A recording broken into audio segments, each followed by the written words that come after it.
All right, we are recording. Fantastic. If you would advance the screen one. Okay.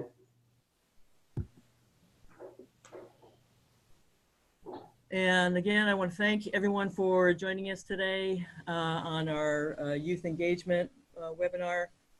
My name is Julie Tomkovic, and I'm with the County to County Project. I'm a co-coordinator, and Jenny McMillan is the other co-coordinator for the entire program, and she's also doing some of our backup support today. I'll give Lee a chance to introduce himself as we move forward, but right now I'm just going to go through a little housekeeping. Because we're trying something new, I want to make sure that everyone keeps their reminder to go ahead and keep your microphones off and your video off, and you can go ahead and advance the screen one, Lee. Okay. Because otherwise what happens is we wind it with too much sound and too many pictures, and takes up too much bandwidth as well. But I'm going to ask folks, if you haven't done this before, to go ahead and join us in the chat room and introduce yourself. If you haven't been here before, if you move your mouse around or go to the touchpad, you're either looking for a little screen that has 3 dots on it and the word more. And if you click there, you'll have a chance to see something that says chat room. For some of you, you may something that see a little green bubble that looks like a cartoon bubble. Either of those will get you over the chat room. Lee, if you'll advance one more. And your chat room is going to look like this. And so if you write in your message, type it in the bottom of that box where it says type in message, and you hit enter, then everyone can see your question. Or for right now, as we're starting, if you just want to tell us your first name and the county that you're with, that would be great. Again, it's just a way to interact a little bit. We'll have an opportunity to take some questions as they come in if they're particularly pertinent to a particular slide. Otherwise, we may just be holding until the very end. All right? But we will have a chance to address your questions. And Lee, I think you can advance one more. And take it away. It's all yours. All right. Thank you, Julie. Hi, everybody. My name is Lee Franklin. I'm the field director for the Watauga County Democratic Party. I'm actually coming to you today from the Watauga County Democratic Party headquarters in Boone, North Carolina.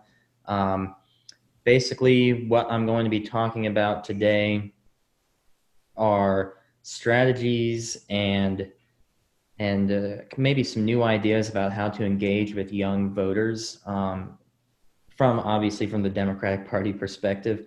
And I think we have some really interesting stuff that will hopefully y'all will be able to take and try in your counties, and I'm excited to see what we can do today. So let's get advancing the slides here. Okay, so first of all, from the broad perspective, and this is really the case with anything, but this is certainly something we've done here in Watauga County. Strategy is really key. We have weekly meetings, and in these meetings, we try to make them as accessible as possible. When we meet young people who are interested in getting involved, we always invite them to come to these meetings right off the bat. It gives, these meetings obviously give you opportunities to brainstorm new ideas on how to engage with young people, but also how to do other things as well. At these meetings, you really are talking about, obviously reporting back on what the type of work you've been doing, but then also brainstorming new ideas. Oh, I'm sorry. Can we accidentally jump a slide there? I apologize. It'll be a good opportunity for young people to really kind of vet some of your ideas, and also for them to provide new ideas. Think outside the box, try new things. Obviously, when it comes to technology, that's really where young people can help you, teach you what you can and can't do with technology, and also kind of explain to you, sometimes cultural things that maybe you just hadn't thought of. And obviously, you need to include young people in this. And I'll talk more about how we will do that. This is just a starting point. I will just say, it really is crucial to bring young people into this, and a really important approach for doing that. An example of that could be when I actually came and joined the Watauga County Democratic Party. I was a freshman at Appalachian State. I was invited to come into a staff meeting. I think it was about February 2017. First time I'd ever walked into the place, and they turned around and asked me what title do I want to have. Even though it was the very first meeting, they didn't know me at all. Right away, they wanted to get me into the fold and make me feel welcome. And so that's kind of the approach you want to take when you're bringing young people into your meetings and into your environment. So first off, we're going to talk about messaging, and one aspect of messaging is going to be outreach. First of all, you don't want to be around just at election time, right? You need to form a relationship with everyone. It needs to be long-term. It isn't just a transactional one where you're coming only when you need votes. You want to have a consistent presence all the time. If you have chapters, if you have any local chapters of teen Democrats, college Democrats, or young Democrats, reach out to them right away. Ask them what do they need help with, and see what you can do to help them out. If you don't have you say you have a university or a college and you don't have a chapter of college Democrats, or you don't have a chapter of teen or young Democrats, see if you can find some young people and invite them to found those chapters and get started. Let them, they're going to be taking on those leadership roles. And so, anything you can do to help uplift the voices of young people and make them feel wanted by the party, you should do. And of course, you want to form a positive and consistent public image. And in doing that, by reaching out to these chapters or helping create these chapters, you'll do that. You need to be present in areas where young people are, or at events that young people are organizing. So if you've got a chapter, say Young Democrats, and they've organized a protest, you want to be there. You want to have as many, people in your party attend that. And, when you hold an event, hopefully they will do the same. And usually they will, because once you build that relationship, you're going to be working together all the time. So outreach is very crucial. Let me change slides now. The next aspect of messaging is the approach itself. So first of all, when communicating with young people, it really helps to have young people doing that communication. Young people are more likely to listen to other young people, and a young person who is, will be more effective at knowing what the appropriate ways to communicate, or, they would know that better than probably an older person would, obviously, with another young person. The other thing is you need to go to the young people. Do not expect them to come to you. We know we're the Democratic Party. We know that young people definitely lean in our direction, but we shouldn't have this attitude of essentially entitlement, where we believe that young people should just be expected to get in fall in line with us. And we shouldn't, just expect them to show up whenever we invite them. Sometimes we need to go to them, meet them on their turf, and make that outreach. That's really crucial. One way you can do that is to offer a service like voter registration. That's what we do here. That's probably our most effective technique, simply because it is something you can do that will help somebody. It's not really a very partisan issue. It's not talking politics. You're not asking for votes. You're simply helping young people get registered to vote. And that will always be that will always have a positive reaction.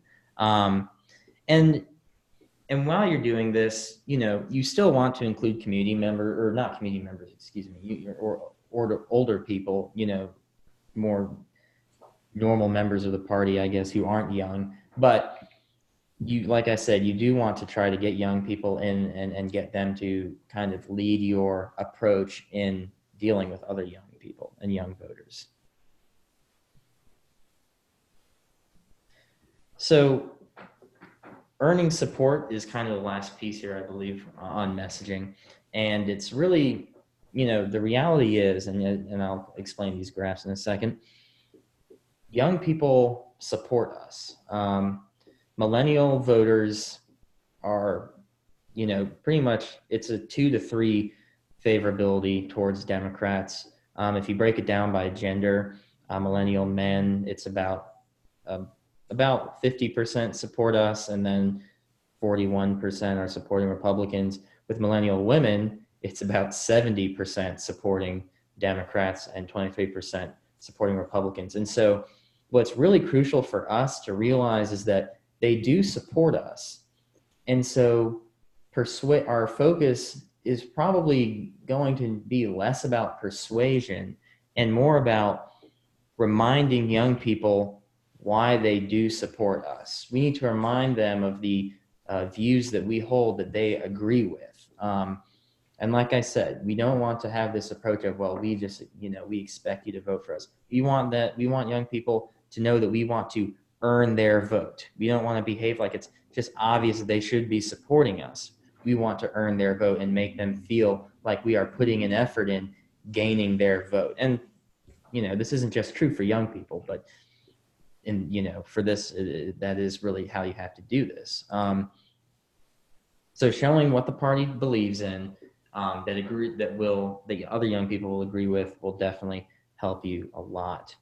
And I believe actually there might be one more slide on messaging. Yes, focusing on the issues. So some of the issues that will work well with young people, first off, your messaging to young people should not be party centered. It needs to be issue centered. Like I said, we want to show young people, we don't want to tell them they need to be voting Democrat. We want to say, here are the issues that you agree with, or here are the issues we believe. You agree probably, hold these same issues as being important to yourself. All they have to do is look at the Republican Party and be like, yeah, oh yeah, of course. Why would I vote for them? We just need to present the facts.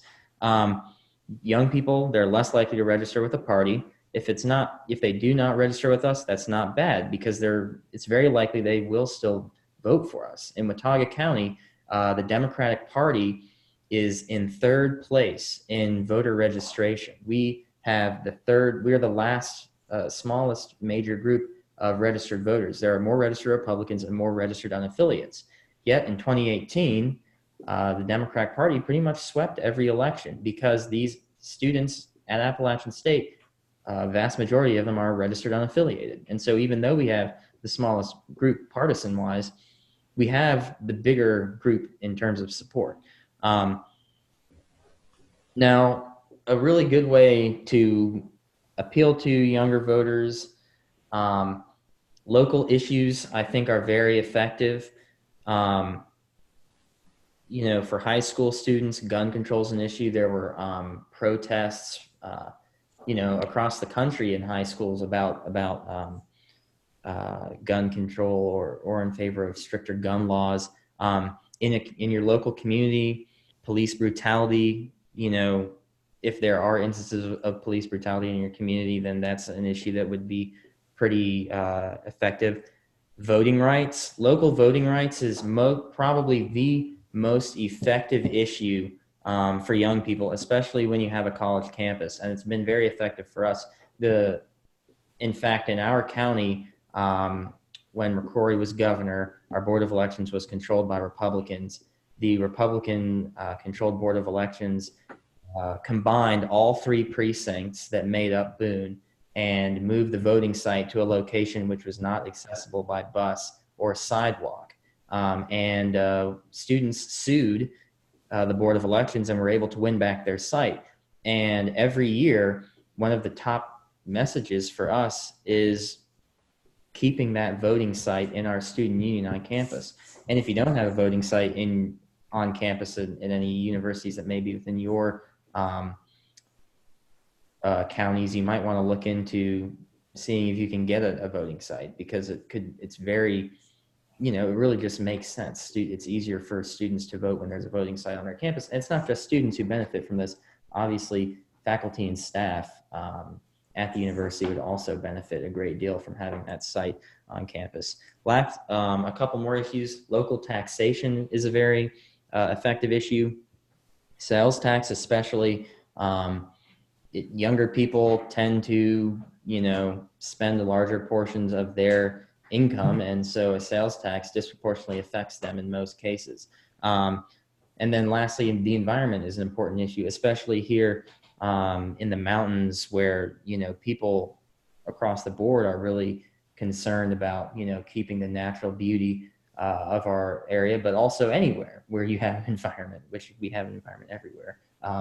So that's also a very effective issue, and that's an issue that young people really, even conservatives who are my age, a larger percentage of them believe in climate change. And so a larger percent of truly independent young people also believe in climate change.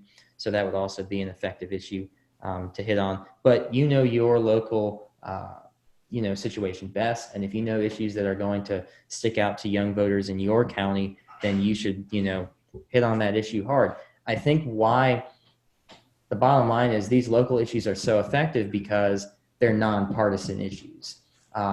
And young people tend to be turned off by hyper partisan debate. And so if they can feel like the party is taking essentially a nonpartisan stance, that we're standing up for something that is, more broadly supported, that it shouldn't be a partisan issue, young people are more likely to take our side. So we talked about messaging, kind of the technique of how we're going to deliver our message. Now you talk about the processes of actually doing that. So first of all, online communication, Facebook. Many of your county parties probably have Facebook pages. If you don't have a Facebook page, you need to get one immediately, and you need to start using it. First of all, if you do have a Facebook page, you want to be making posts consistently. You want to keep your followers engaged. You don't want to make too many posts, but you want to make enough that people know you're alive, I guess, basically. Your posts, you want to talk about general political issues that people, everyone would understand, but you want to promote your events, and you want to talk about local issues here, because where you might run into people on social media who are, paying attention to the federal issues. And so they'll start following your page because you're talking about that. And then when you bring up a local issue, you might actually be able to bring them in on that and introduce them to a new issue that they might want to engage in. And if you do that and they want to get involved, you're going to have someone who's wanting to get involved with your local party. And so because of that, you want to be responding to if some people are sending messages in your, to your Facebook page, you want to respond quickly. The more followers, likes, the more support you get on Facebook, the more people you're going to find who might actually want to get down and dirty and get on the ground and work with you. Now, social media presence is important, but boots on the ground are always necessary. And social media can really bolster your ground game and the real work that you're doing. But if you're only on social media, that's not going to win your election at the end of the day. And I'll talk about that. That's a little bit more relevant for Twitter, which is next. So Twitter, it's the same rules for Facebook apply for Twitter. Consistent posts, you want to keep followers engaged. Twitter is a lot more effective for discussing issues that are trending. So, if there's an issue that's trending, probably any tweet that the president has ever made, probably, or any, like impeachment, for example, where people are talking about it a lot, you can kind of jump onto those issues and make posts or tweets that are referencing that, and using hashtags and things like that to kind of get into that conversation. That can really help you kind of reach out, going beyond just your local community, and having your social media outreach kind of move out into the broader political landscape. A larger portion of Twitter's users are young people as well. Facebook is moving a lot more in the direction of older folks are using it, and younger folks are there. Some young folks are still using it, but a lot of young folks are just kind of completely dropped off of Facebook.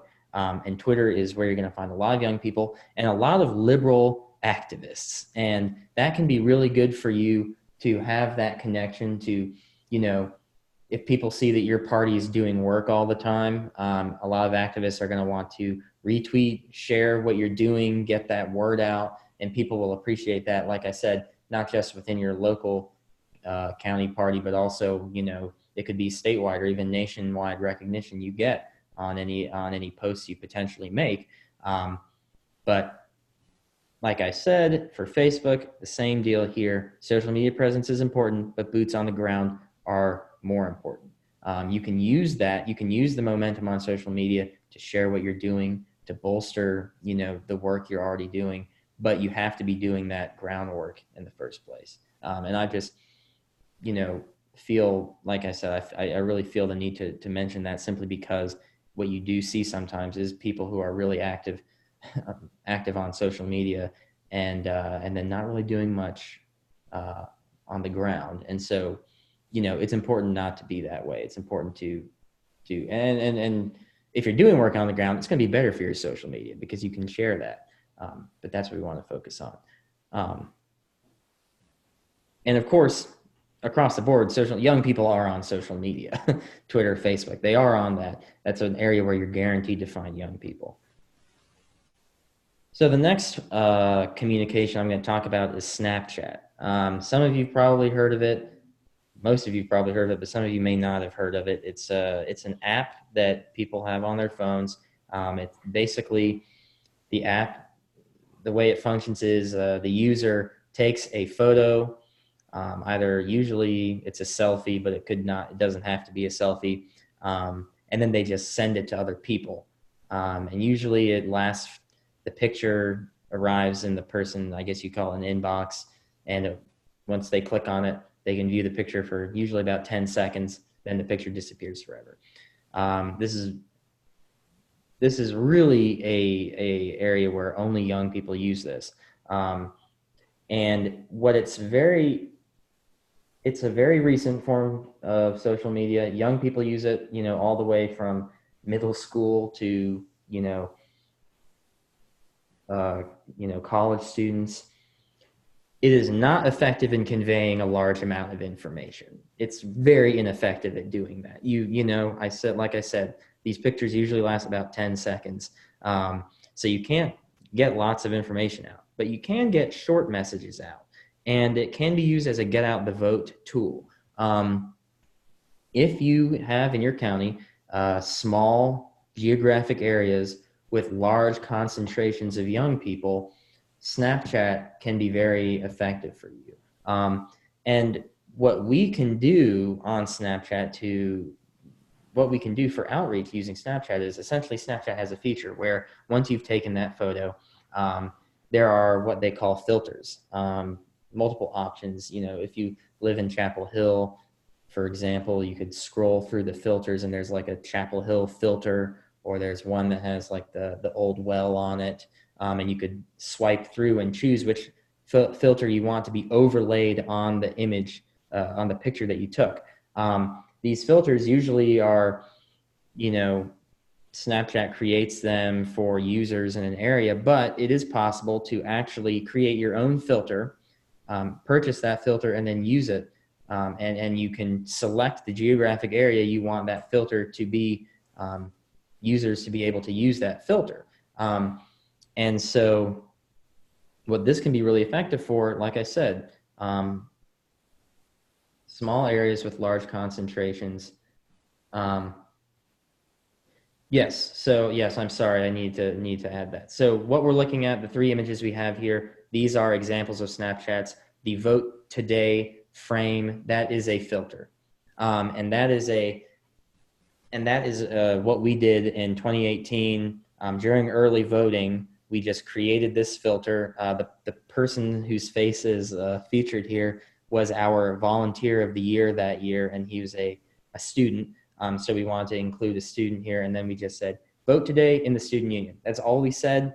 Extremely, extremely simple, not a lot of information, but just vote today. If you're on a college campus, this can be very effective, obviously.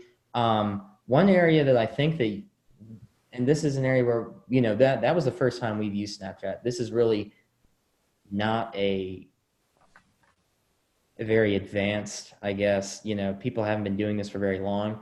And an area that I think that there is potential for this is high schools. Especially a lot of high schools, I know sometimes Democratic parties have a very difficult time getting into these high schools or being able to register voters or have any type of outreach there because the schools are considered about partisanship.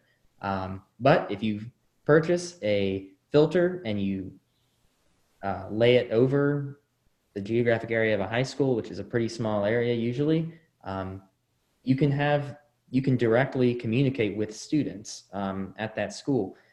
And it might not be vote today, or it could be something else, but you could convey information. Now, what let me see what so this for us, it costs money. It costs about, for us to cover all of Appalachian State's, well, actually, this wasn't all of Appalachian State's campus. It was really just a portion, an area around the student union, and we tried to get some dorms in it. We tried to hit every dorm on campus, and it cost us about $500.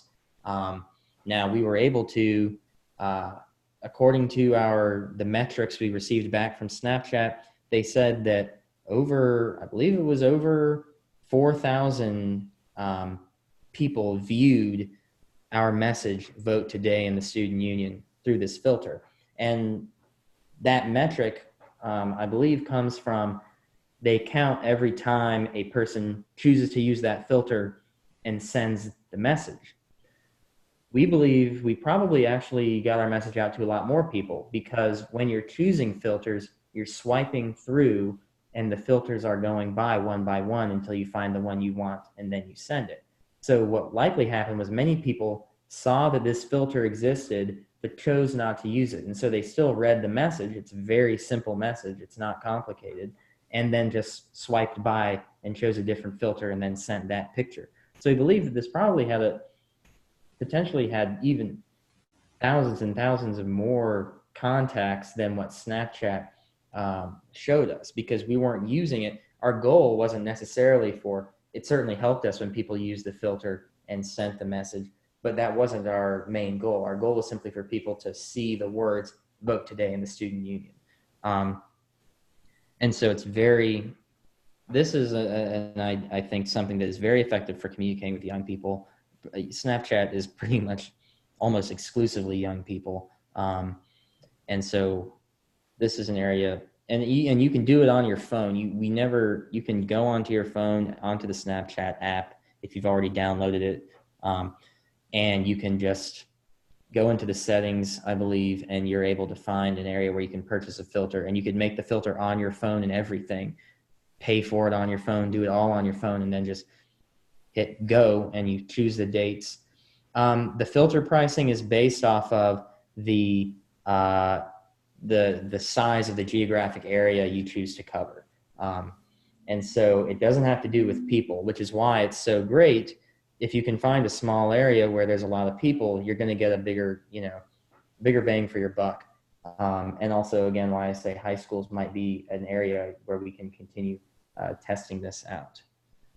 But this is really something that, I think some presidential campaigns have done this, but they do it on a much broader scale, not nearly as targeted as what I'm talking about. And so I think this is really a new method that we could use.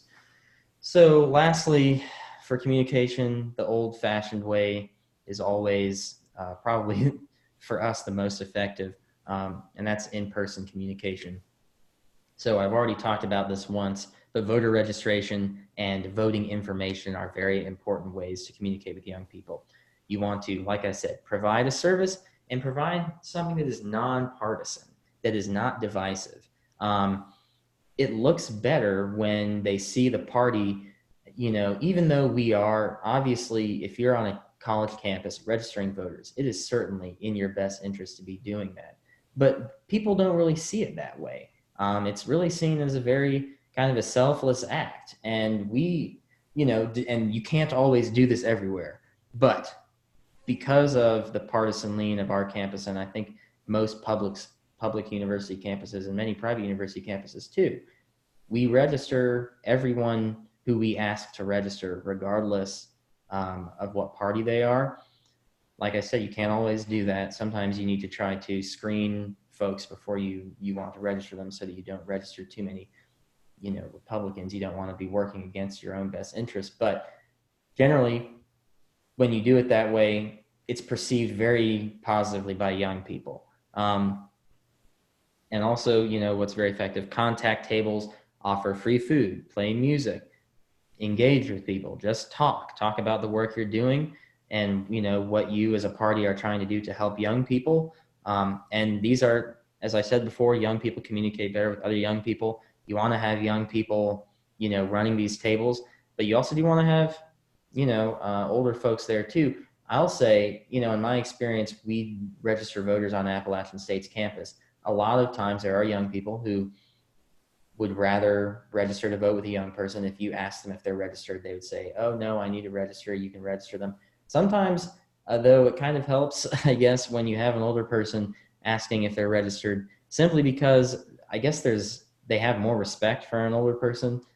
They hold some authority. And so it could actually, in some cases, for certain people, be better. So you really want to have, so it's better to just have both, right? You want to have young people and you want to have older people who can kind of, cast a wide net and get people who who I guess are more swayed by the authority of an older person to register to vote. And lastly, young people, this is not the case at college campuses, but it happens at high schools too. When there are demonstrations, stand with young people and support their issues.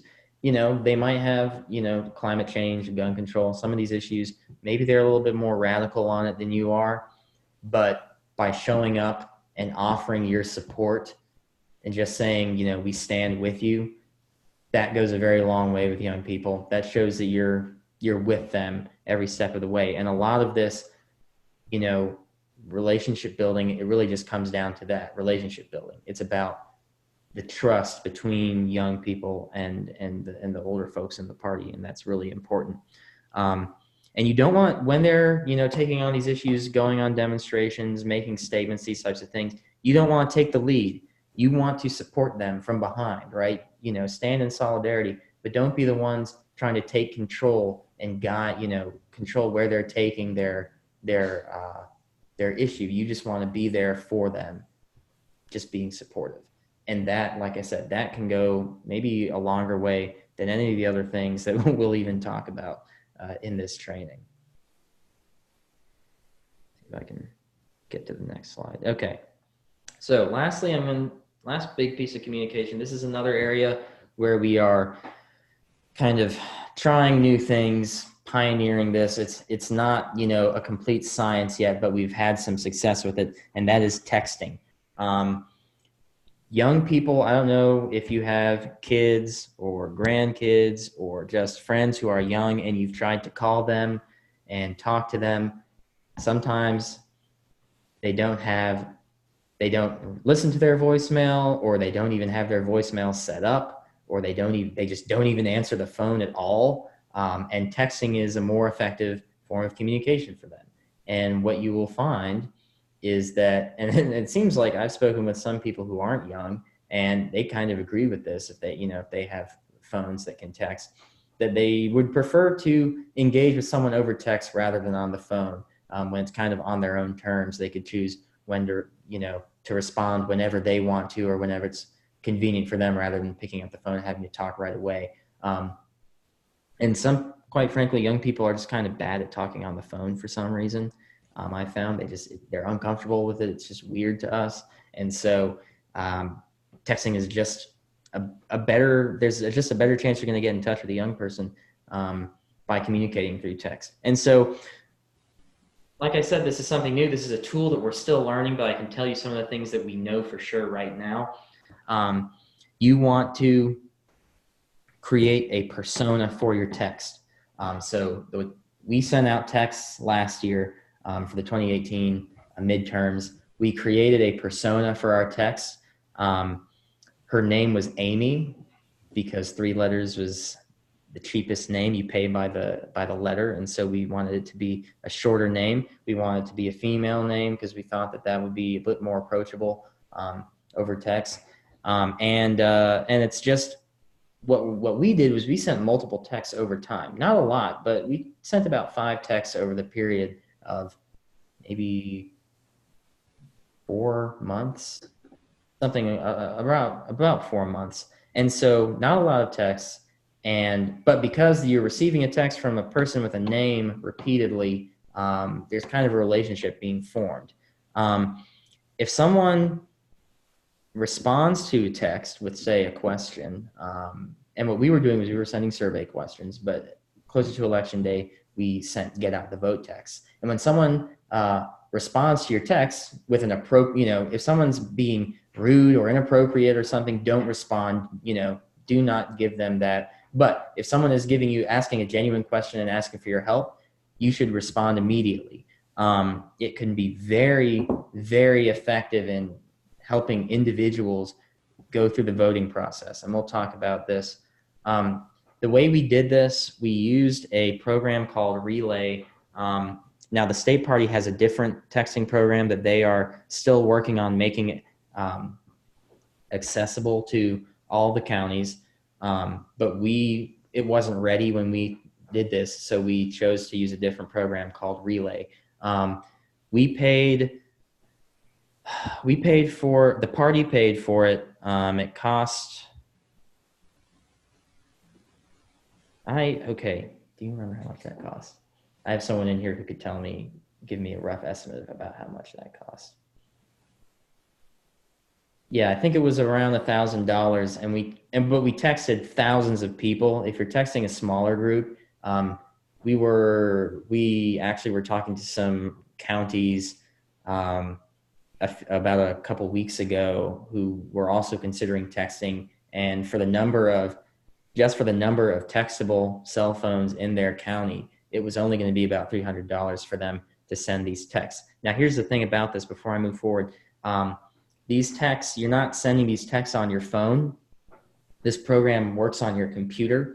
And so to send these texts, you have the program on your computer. The numbers are already in the program. And basically, you have a button that says send, and you hit send, and then a new text comes up for a different number, and you hit send again. What you can do, if you have, say, you're texting 2,000 people, and you have 3 people in a room, and each of them sits and hits the send button over and over and over again very quickly, it takes about 10 minutes. And you've texted 2,000 people, maybe even shorter than 10 minutes. It's very, very fast. It's very efficient. The responses to the texts will come in on the computer, and you'll be able to respond there. What's really crucial, like I said, was being on there and responding when people do ask you questions. And I'll go into some more detail on this. So what we did, we sent a text out. We sent this text out. Here's some examples. We sent our first text was, do you support President Trump? Yes or no. If they said yes, we immediately removed them from our list. We did not want to talk to them or try to get them out to vote.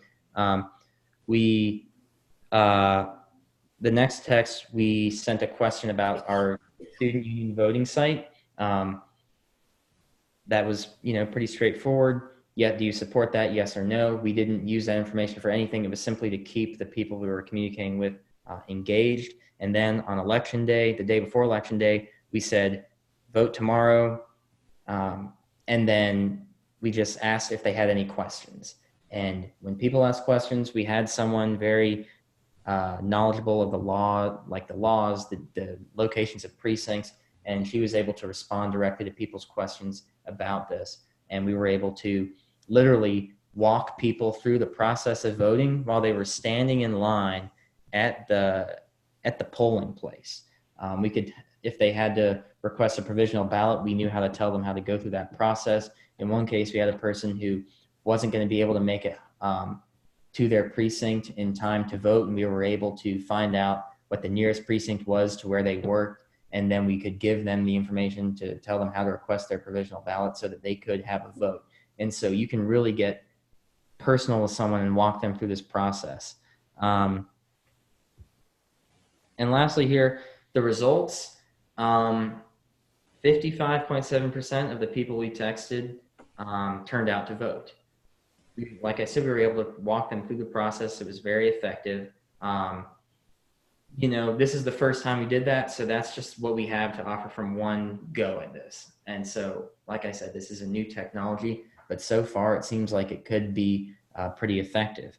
Lastly, I'll say after the election and earlier in 2019, this year, there was a pretty big debate on our campus about allowing our student IDs to count as a voter ID after the voter ID law was passed. After the amendment was passed, and then the General Assembly passed their law on how those rules would apply. We were able to send out another text asking people if they supported it and allowing our student IDs to count and giving them a link to a petition that they could sign. And we then gave that petition to our chancellor. And we had hundreds, if not over 1,000 signatures on that petition. And we were able to make the case to the chancellor ultimately that we did need to count our student IDs, and we were able to achieve that. And texting wasn't the only reason. We did a lot of other things, but it helped us. Once people know who Amy is, they almost are, next time around, they're probably going to be expecting a text helping them, knowing what to do to vote. And so it could be very, very effective. So kind of shifting our conversation now to turning out young voters. First of all, 2018, young people turned out in record numbers. We've got to keep this habit going, though. We have because of this, and in the next slide, I'll talk about a pretty important statistic that shows that people who, we provided those numbers, and we had those numbers through Vote Builder. I'm sorry, I got it. And so statistics show that people are more likely to vote. They're more likely not to vote in the next election if they skip an election. And so the inverse is true. If they vote in an election, they're more likely to vote in the next one. So for 2018, having such record youth turnout means for 2020 that we have a ton of momentum that we can work with, but we just need to make sure people continue to vote. Now that might you need to get them to vote in 2019, or it might you need to get them to vote in the 2020 primaries. Of course, you need to get them to vote in the 2020 general election. And so, as we can see here, 31% of eligible young people voted in those midterms. That was a dramatic increase from 2014. It's the highest youth participation in 25 years. So we are working with historic numbers here. When it comes to young people and getting them out to vote, we have the wind at our backs, but we have to do this right. And so we need to be, aggressive in getting young people out to vote. And here, as you can see, voting is a habit. People who voted in a 2000 study found that a voter who voted in an election would be 33 to 36% more likely to vote in the next election. And so it is so important, and this is part of, how I've talked about, we want to be here all the time. We're not just trying to get young people to vote in a presidential election or even a midterm. We want them voting in municipal elections. We want people, voting is a habit. And if we can get people to hold on to this habit, especially for young people, habits are definitely good. A good way to get people to do things. It's really crucial that we keep this going all the time. And so remember, voting's a habit.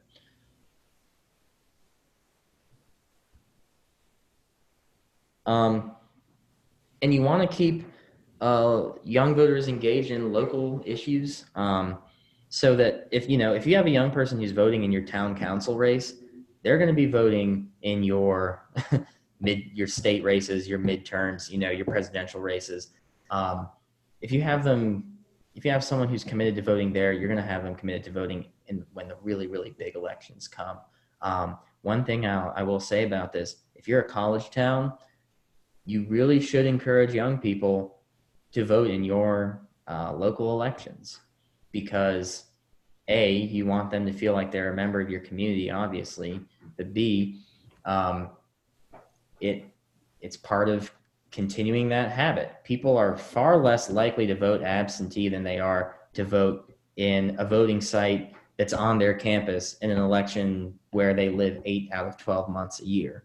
And so pushing, people to be involved in your local politics is pushing students, if you have a college, to be involved in your local politics is extremely effective in getting them interested in politics, getting them into the habit of voting, and getting them into caring about issues that Democrats are fighting for that aren't necessarily partisan, these local issues that I talked about earlier. But the same applies even if you're not a college town. And across the board, you want to make it easier for young people to vote, register them to vote, fight to have voting sites open at locations and times that are convenient for young people. If they're convenient for young people, they're probably convenient for most people. You want young people to know that you're fighting for them on these issues like voting rights. We make sure that people know that it's been the Watauga County Democratic Party that has been fighting for their right to vote at their student union. And so standing up, showing people that you have their back, and then, that's going to count for a lot more than just asking someone for their vote just because, they just should agree with you. And like I said, the fight for our right to have student IDs count as voting IDs was a really good example of that. And we provide information and assistance to help people get free voter ID if they can't, if they don't have a student ID or they don't have another form of ID that can be used. So like I said, back to what I mentioned earlier, providing services, showing young people that you're going to be that you will have their back is going to count for a lot. And so relationship building, when it comes to dealing with, we're asking young people for their votes. We are, showing them that we're standing with them on the issues. You want to have young people working with you, right? So the best way to do that is offer opportunities for young people to benefit from becoming involved in the party. So if you can do it, paid staff positions or internships that could be counted for class credit. Communicate with the chair if you have a university or even, or a high school where young people are wanting to get, internships or something at that university. You can talk to the chair of the political science department and figure out how you can count the work that students are doing for you for class credit, or the same could be done for a high school as well. Offer opportunities. Having a seat on your executive board for the president of your Young Democrats or your College Democrats or your Teen Democrats, that obviously, that has, other than it's a great way to have young people involved in your executive committee and getting, having a say in the party, you're also, that's a very strong symbol to young people that you are literally giving them a seat at the table in your organization, that you're not just, this isn't just talk, that you're actually going to do the work to have young people have their trust and have them playing a active role in your party. And then of course, if you have precincts that are on college campuses, or you have precincts in anywhere really, push young people to take on those leadership roles, become chairs of precincts, hold leadership positions there, run for chair or vice chair or whatever of your party. That is going to make a difference. And if young people see themselves in these leadership positions, they are going to, see a place for themselves in your party. And that is going to create a very different view for young people that could really motivate them to help your party and become involved. And like I said, if young people communicate better with other young people, and you want young people working for you, if you're giving them reasons beyond, acting out of the kindness of their heart, then there's a better chance that you'll be able to have young people playing those roles. And like I said, when people see themselves in the party, they're going to be more willing to be involved. And yeah, I just can repeat myself again. If young people see themselves in the party, they're going to want to work with you, and they're going to be more likely to vote for you too. Even if there's a student on a college campus who ignores every single one of your volunteers, who never walks up to your table or, never talks to you a single time, but they saw you were there and they didn't see the Republican Party out there, that's going to make a difference for them. And even if you don't even talk to them, there's a good chance that they're going to remember that you were there and at least engaging with young people, and that will make a difference, undoubtedly. And so that's really all I've got for this presentation. I guess I'll let Julie take it back from here, and if I'd be happy to answer any questions anyone might have. Okay, great.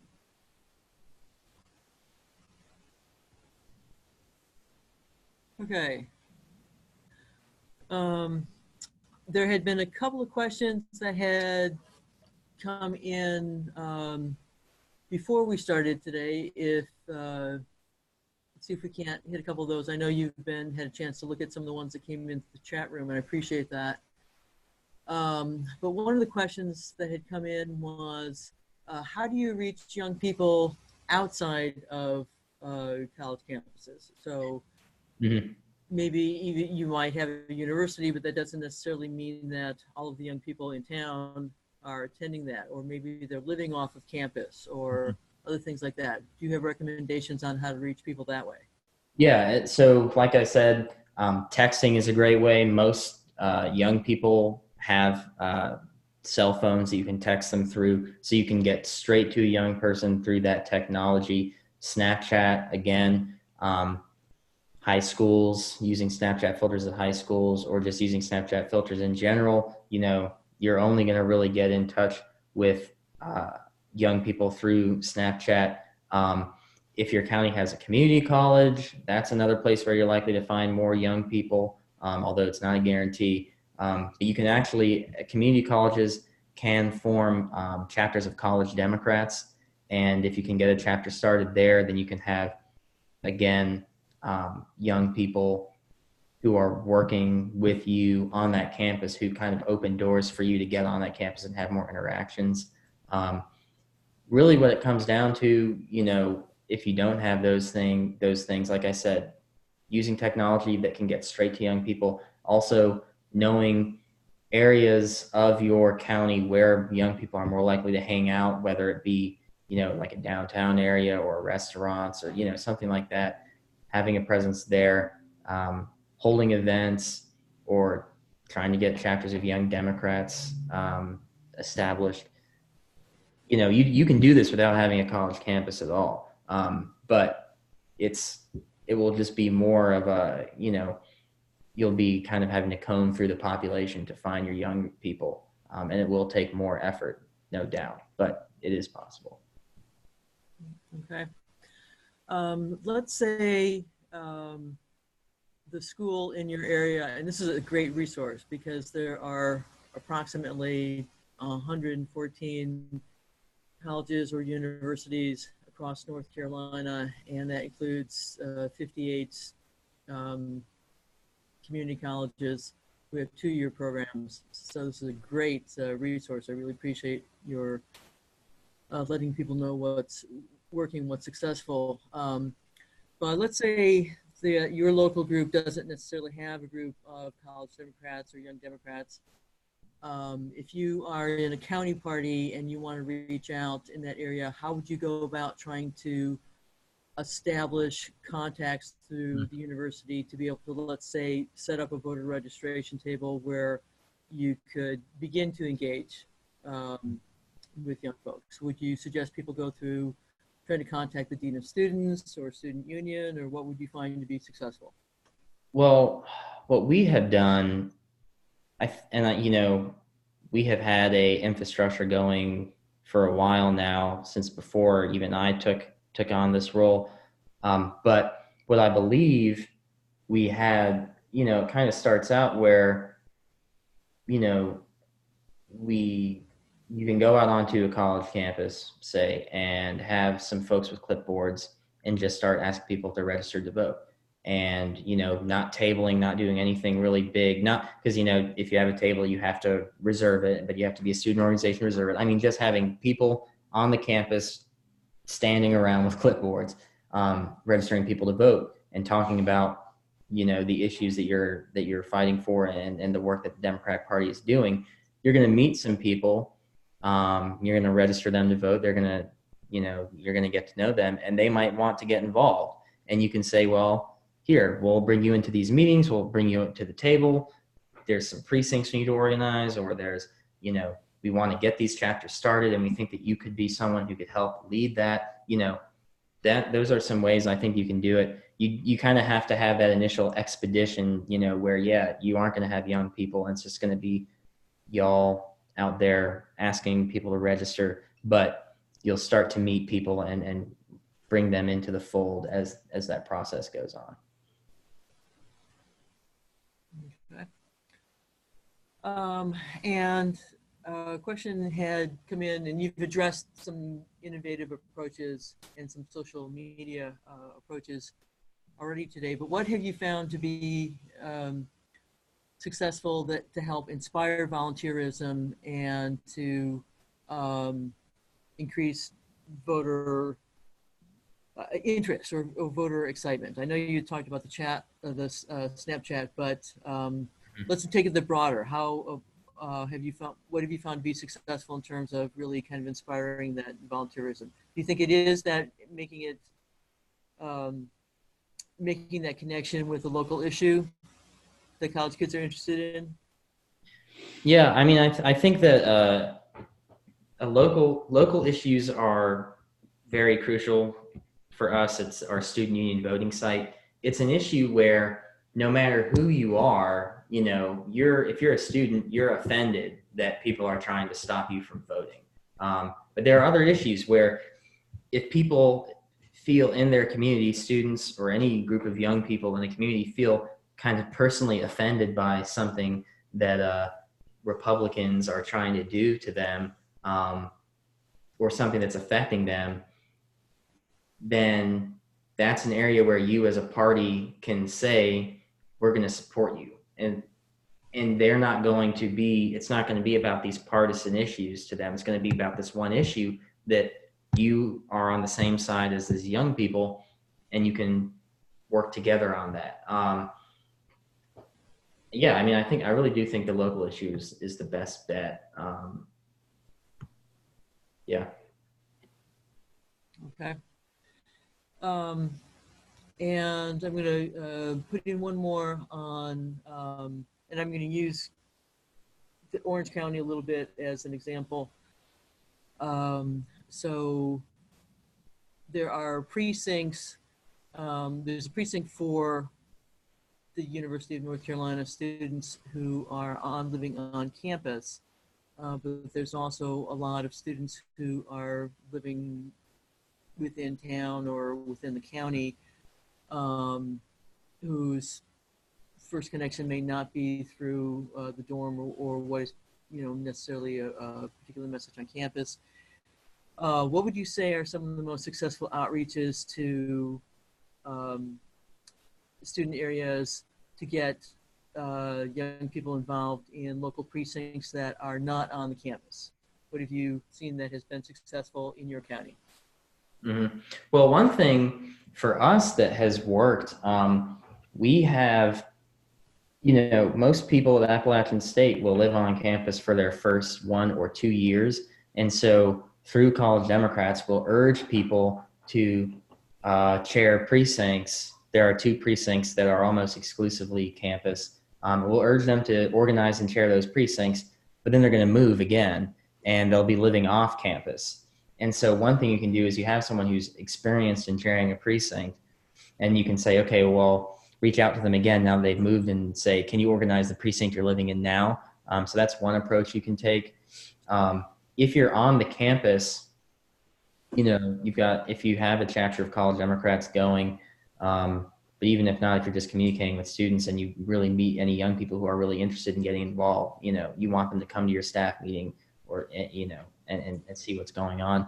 But once you get them involved, you can ask them to organize their precincts. And a lot, that's the issue. It's tough because like our 2 precincts on campus, every single year, their chair has to change because they move. But so that gives us kind of an endless, there's always an open spot where we can get someone to chair a precinct. And then again, when they move out, we could say, can you chair this precinct or, and organize this one. So I think that process is really effective, but also, just knocking on doors. If you meet someone who's really enthusiastic when you're out on a canvas, the reality is, especially with young people, if you're dealing with community, say you're at an apartment complex where only students live, the people who live there now aren't even the people who lived there last year. So you're going to have to go in there, just knock on doors, figure out who is even there in the first place. And once you've met some enthusiastic folks, because you probably will meet someone who's like, oh, wow, I really loved the Democratic Party. I was involved with it back home, or, something like that. Then you can make that ask and say, well, would you be interested in organizing this precinct? But yeah, I think that's a really good question. Okay, great. Any other questions that have come in the chat room? Okay. There had been one or two questions that were a little bit more focused on registering people and pre-registering 17-year-olds. Mm-hmm. We do have some webinars that are specifically designed for voter registration. And so. Mm-hmm. Oh, okay. Well, has that come up before as you're on campus, that maybe you do have some 17-year-olds and to get them pre-registered? Yeah. So when we're registering voters, we're filling out the forms. And when we ask that first question, we ask, will you be at least 18 by, I always say, whatever election day is. So this year I'm saying November 5th. And if they say yes, first of all, I ask that question because that way I don't have to ask, are you over 18? Because if someone isn't over 18, but they will be the right age and time to vote, their birthday is November 4th, they can still vote in that election. So you don't want any ambiguity there. We always, we want to register everyone. So if they say, oh, I'm not going to be 18 by November 5th, then, on the form right below that question is the are you at least 16 and know that you must be 18 in order to vote on election day? And we just say, well, how about that? And then like this year, I run into a couple people and I've said, well, you won't be able to vote in this November's municipal race, but when the presidential primaries come around next spring, you will be able to vote. And so we register everyone. Great. Any other questions that you want to bring to our attention, Jenny? Okay. If folks are like me, sometimes you attend a webinar or you have a learning opportunity, and then by the time I drive home or maybe a week later, I'm like, what I'd really like to ask that person is this. That's why we have our C2C trainings at orangedems.com email address up there, and Lee has graciously included his email address as well. So if you have a specific question for him in terms of youth outreach, he's willing to answer some of those questions directly as well. I'll say, Lee, if you do get some in, to go ahead and copy us in on it so that we know what things people are interested in. Any questions that come in this area for you, we will be forwarding them on. Okay, great. And I know people probably have some questions about like Snapchat or Relay. And so that, contacting me, I can get you in touch with people who could really give you more information than I would be able to give you on that. Fantastic. Excellent to hear. All right. Oh, I did see one person just asked about Instagram. I think Instagram is useful, but I think that I just chose not to mention it simply because Facebook and Twitter have a lot bigger followings, and I think they're just more effective for getting information across. All right. Again, I want to thank Lee for joining us today and guiding us through, being our expert. For people who go back through and review this, Lee didn't point it out himself, but he was the handsome young man in the dark hair and beard in the first couple of slides. If you go back and look at the first group slide, he was the person who was standing while facing the camera. So again, I just want to thank you so much, and thank everyone for joining us today. And you will be receiving the PowerPoint, and you'll get a link to this webinar. And if there's any other materials that Lee wants to share, we'll have that available as well. But again, I just want to thank everyone so much for joining us. And we'll be doing more of these throughout the year. And so stay tuned. We'll be reaching out to everyone who joined us today and from past webinars and letting you know about some of the ones we've got coming up in the future. All right. Thank you again. I'm going to leave the window up, so if anyone wanted to give us any feedback, go into the chat room and make a note. I'll keep that up for about the next 2 minutes or so, and I'm going to take out the microphone. But again, thank you everyone for joining us today, and have a great rest of your Sunday. All right? Take care.